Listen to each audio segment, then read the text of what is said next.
অস্ট্রিয়ার ভিসা প্রাপ্তি খরচ এবং বেতন কত তা জানব আজ। ভিডিওটি মনোযোগ সহকারে দেখুন।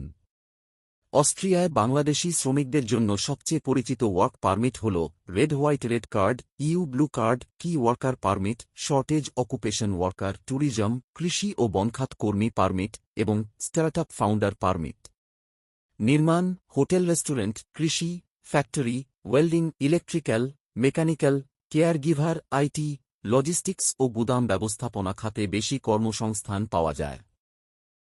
অধিকাংশ রেড কার্ডের মেয়াদ প্রায় 2 বছর পর্যন্ত হয়ে থাকে এবং পরবর্তীতে নবায়নের সুযোগ থাকে।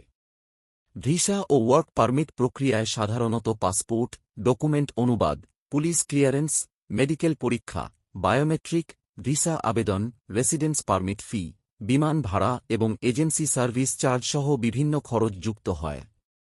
অস্ট্রিয়ার সরকারি আবাসন অনুমতি ফি আনুমানিক 26,000 থেকে 30,000 টাকার সমপরিমাণ হতে পারে। বিমান ভাড়া প্রায় 1 লক্ষ থেকে 1,50,000 টাকা, মেডিকেল ও কাগজপত্র প্রায় 20,000 থেকে 40,000 টাকা এবং অন্যান্য প্রশাসনিক ব্যয় মিলিয়ে মোট আনুমানিক খরচ প্রায় 3,50,000 থেকে 7 লক্ষ টাকার মধ্যে হতে পারে। কোনো ক্ষেত্রে দক্ষতা, পেশা ও এজেন্সিভেদে খরচ আরও বেশি হতে পারে। বেতন পেশাভেদে ভিন্ন হয়। কৃষি ও মৌসুমি কর্মীরা মাসে প্রায় 1,20,000 থেকে 1,80,000 টাকা সমপরিমাণ আয় করতে পারেন। হোটেল, রেস্টুরেন্ট ও সাধারণ ফ্যাক্টরি কর্মীদের আয় প্রায় 1,50,000 থেকে 2,50,000 টাকা হতে পারে। নির্মাণ শ্রমিক, ওয়েল্ডার, ইলেকট্রিশিয়ান ও মেকানিকদের আয় প্রায় 2 লক্ষ থেকে 3,50,000 টাকা পর্যন্ত হতে পারে। আইটি, প্রকৌশল ও উচ্চ দক্ষতাসম্পন্ন কর্মীদের মাসিক আয় প্রায় 3 লক্ষ থেকে 6 লক্ষ টাকা বা তারও বেশি হতে পারে। সুবিধার মধ্যে অনেক প্রতিষ্ঠানে আংশিক বা সম্পূর্ণ বাসস্থান, কর্মঘণ্টাভিত্তিক ছুটি, স্বাস্থ্য বীমা ও চিকিৎসা সুবিধা, বেতনসহ বার্ষিক ছুটি এবং পরিবার পুনর্মিলনের সুযোগ থাকতে পারে।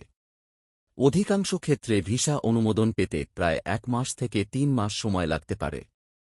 কাজের ধারাবাহিকতা বজায় থাকলে ভিসা নবায়ন করা যায় এবং পরবর্তীতে দীর্ঘমেয়াদী আবাসনের সুযোগও পাওয়া সম্ভব। আবেদনকারীকে অবশ্যই নিয়োগপত্র, দক্ষতার প্রমাণ এবং প্রয়োজনীয় কাগজপত্র সঠিকভাবে জমা দিতে হয়। অস্ট্রিয়ার সরকারি তথ্যের জন্য Austria federal ministry of the interior, work in Austria এবং বাংলাদেশের জন্য জনশক্তি কর্মসংস্থান ও প্রশিক্ষণ ব্যুরো, বিএমইটি অনুসরণ করা উচিত।